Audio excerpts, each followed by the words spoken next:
families, creating a lifetime of memories. Sadly, some families are denied these important moments due to the sad practice of alienation. These are families divided. Hello, everyone, and welcome to Families Divided TV. Tonight, Morin, who is a licensed therapist, wellness coach, and international best-selling author, is joining us. She's going to be presenting on briefly introducing you to estrangement and common contributors, including communication breakdown, unresolved conflict, life transitions, mental health issues, in-laws, divorce, and parental alienation. The emotional pain of estrangement will also be discussed. Strategies will be offered for managing stress and grief. She's also going to discuss the importance of self-care and the healing power of caring for oneself during this difficult time. Hope for moving forward, possible reconciliation, and realigning one's purpose to find joy again, as also other things she'll be discussing. We're going to be back with Marie right after these important messages. Divorce and co-parenting are a major life interruption for families, especially the kids, but also for parents and grandparents. And it's even worse in blame-filled, high-conflict cases. When parents engage in alienation by turning the kids against the other parent or grandparents, kids suffer. They're denied the opportunity to build the 4 big skills necessary for future resilience. New Ways for Families online class can help. Parents learn to use our popular BIF and EAR skills to calm the conflict and stop the hostile emails and texts. And we even have a class for kids and parents to learn together. Research shows a 75% improvement in joint parental decision-making after this course is taken, plus overall improvements for kids' well-being. Don't wait to make this affordable investment in your children's future and improve your well-being too. Start learning new ways for your family today at conflictplaybook.com. Hello and welcome. Today we're going to be discussing rebuilding bridges, the power of self-care for parents of estranged children. I'm Morin. I'm a therapist and a wellness coach, and my channel, Morin Holistic Therapy, focuses on helping parents, supporting parents and adult children with information and hopefully hope for them to rebuild their lives. So what is the power of self-care all about? And what we're going to see today is that due to the depth of what estrangement does to parents and the pain that we experience, the grieving, many parents experience shame, they experience guilt, anger. All of these feelings are real. And when we're not processing them, meaning when we're not dealing with them in a certain way that helps us to move forward, that it impacts us. So why would we do self-care? That's exactly why, because our lives are not meant to be go down with that ship. If your adult children don't want to see you, does that mean that you just completely disintegrate? No. So let's discuss some of the contributing factors of estrangement. And there's many more. And by the way, it's usually intertwined with more than one.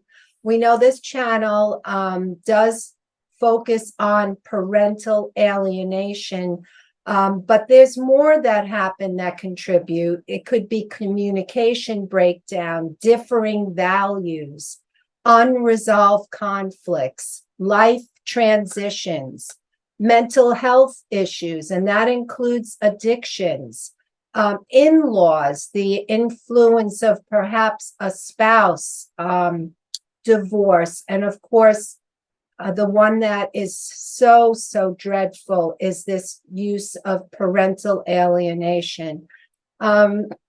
So the emotional toll and stress that we have as individuals, just in ordinary life, if you look at your life today and the things that are going on externally. There's a lot happening out in the world. Well, when there's estrangement by whatever means, it impacts us emotionally, but those emotions impact our health and our, of course, outlook. Most of us, of course, are looking for an outcome. We want to be reconnected. I get a lot of people that write to me and they tell me how they're so broken, they can't ever imagine living without their adult child in their life. And this is heartbreaking for them. And for all of us that work towards helping these people, that their life would not have meaning and purpose unless their adult child is back in it. But we don't know what's going to happen, do we? We don't know.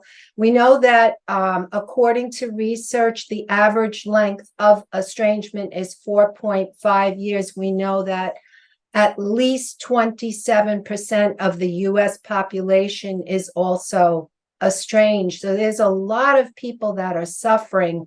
And this emotional suffering that impacts the way they see the world, the way they see themselves, the way they see their future is extremely heightened and very, very difficult for them. So why don't we talk about building resilience and how to cope with this? There's no doubt that it's painful, but I like to tell the people that I teach, the people on my channel, that you can have simultaneous feelings. You can feel extremely sad, guilty, shameful about what's going on with your adult child, but you can also direct yourself, redirect your thinking towards an idea of, this is really incredibly hard for me right now, but I know I'm going to get through. And sometimes we have a little bit of black and white thinking going on, like, as I described before, like, I'm not going to be okay unless my kid comes back, unless I can see my grandchildren. And that's not true. That's only true if you go in that direction and continue that thought pattern. But if you believe that there's hope for you, because I think building a bridge back to yourself where you know what, I can live, I can be okay. In fact, if we even look at many of the people that are in this field that are helping others, their story has prompted them to do for others, to be a support for others. So building resilience means that you learn about how to take care of yourself. And of course, we know that the basics, right? The eating, the drinking enough water, the making sure that you're getting enough sleep. And a really big one, because when we're stressed out and sad about our kids, we don't really want to be out with people whose families are intact, do we? I mean, it feels really bad. Their lives are so great. They're getting to hang out with their children and their grandchildren. And there you are with this pain of not being able to see your family member. And so sometimes it's this shame or just like, I don't want to be around people. I'm just not doing too well. And as a result, there's isolation. So the big one is make sure you're out and about with people that love and value you. A lot of people have to regain their lives, particularly if they've lost more than one adult child due to estrangement, and they're pining for their connection, not only with their kids, but with their grandchildren. They're not getting to see them grow up, and it's devastating. So being around other families, of course, it's not your family, it's not your grandchildren, but regaining hope through partaking in loving on these individuals. I know you could do that. You can be there as a support and love to these other kids just by being the person that you are. And also, one of the things is improving your communication skills. So I know that there are times when parents will have opportunity to see these adult children. Sometimes it's through difficult circumstances, such as a funeral. Sometimes these kids don't even attend funerals, but Should they be there? Should they go to a family event and you get to see them? You want to be prepared, because if you don't have communication skills, for example, being able to listen without reacting, and this is tough because we're already feeling very charged emotionally about the fact that they don't want to see us. But if we can learn, how do I get myself calm so that when my adult kid is around, I'm not falling to pieces or I'm not reacting? So these things are extremely important. Communication skills is a big one. And also regaining confidence. So what does that mean? That means, again, back to knowing that your life has purpose, not just in the fact that you're a parent, but that you have purpose in this world, that you could share love and hope to others. And I know this to be true because I know many of you, and that's been your life, that you have been there for other people. And how about how you feel about yourself? Many estranged parents have this sense of their self-worth sort of going, south. They don't feel good about themselves. They're like, well, what is wrong with me? Why has my child chosen not to be around me? Maybe it is me, and feeling like you've done something wrong. And perhaps, and I do believe Dr. Joshua Coleman talks about this, there is something that your kid can point to with you. He calls it a kernel of truth. There's no reason why sort of recognizing that kernel of truth will harm you. However, the self-worth doesn't have to come just that you were a perfect parent. None of us are perfect parents. So remembering that you have value and going in that direction and saying, you know what, I do have value. Self-care helps you do that. So what are some things that can help promote self-care? So there are some excellent therapists. They are out there that will understand and provide professional services to help you in a safe environment. You can pray and remind yourself of how much you are loved by God and others. You can do mindfulness and meditation, and that is helpful to get you out of that state of high, intense, charged feelings. And also remember exercise, nutrition, sleep, and the social support. These are very essential self-care skills. And then, do you remember when you used to go do things that you simply enjoyed? For example, like if you ever painted or if you enjoyed writing. Journaling is also an excellent self-care. If you like to listen to music, these are excellent things to help you. How do we get reconnected with our estranged children, and how does self-care involve this? So I find a certain kind of a dynamic that goes on. Parents of estranged children, depending on what's happened to them and what their level is, some of them have a great degree of anger, and then being able to communicate them with their adult child is really difficult for them because they're really angry and they want to lambaste their kid.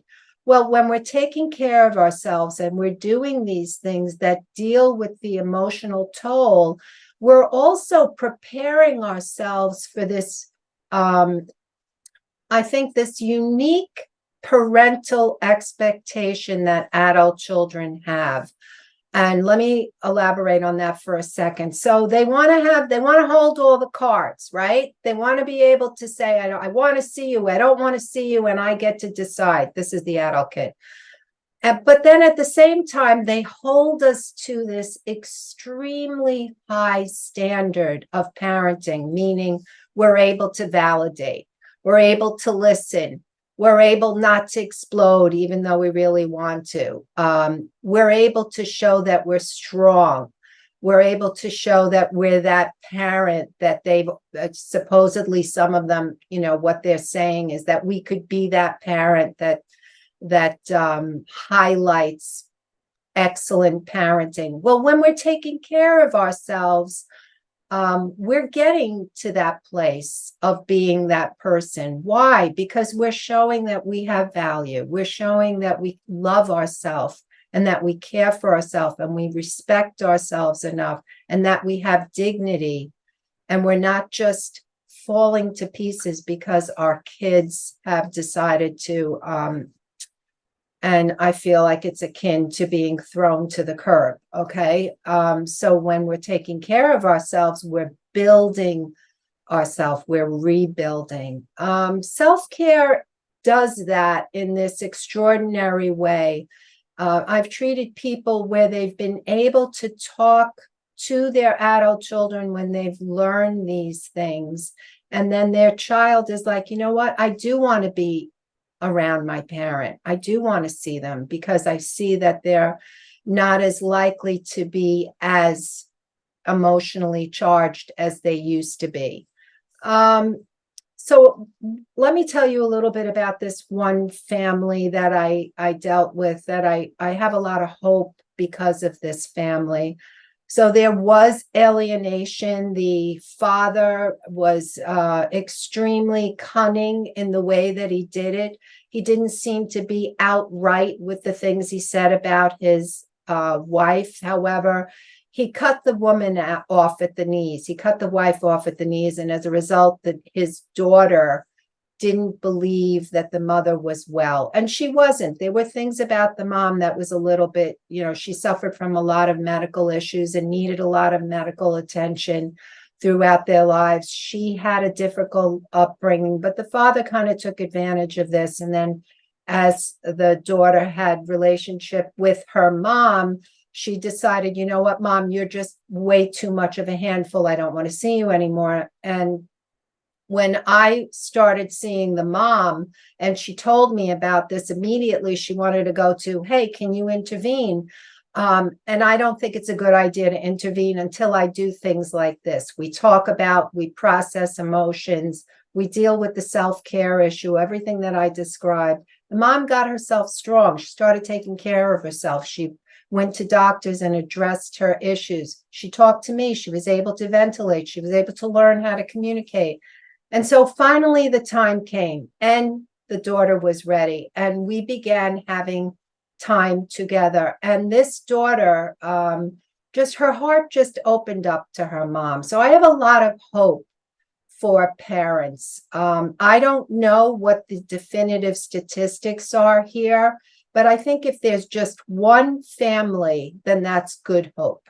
One family, one person that can get back to having relationships and enjoy connecting with their family. And I think there's hope even if you don't. Why? Because you have purpose and your life matters. So I think when in terms of people that don't get to see their children, some of them don't, and they suffer alone, but the support of knowing, you know what, I have a plan. I'm rebuilding a bridge to myself, to my life. And I'm rebuilding the bridge that can keep the door open with my adult child, because I'm learning things. I'm learning how to do things that in case I do see my adult child, that I'll know what to say, I'll know what to do. So I think in terms of the way that we view what self-care is, it's not an indulgence, it's actually a necessary, and it's so much more than just going for an occasional walk or, maybe getting a manicure. It's so much more than that. It's a mindset of I matter. I need to make sure I'm taking care of myself and doing all the things we mentioned. So I hope that this presentation of rebuilding bridges has been a help to you. I hope that you see that the hope is not always in the outcome, but it is in understanding the purpose of your life, and that you're not alone. I mean, there are so many people, even with this channel that's bringing this, and the lovely Elaine Cobb, who has provided this space. And she just told me 11 and a half years of working and giving and loving on people by providing a place for them to to be informed and to know and to have hope. And there are many, many people out there that are sharing this hope. And my prayer for you is that you take this message of self-care and to look at it in terms of how it can bring you more peace and hope in this journey.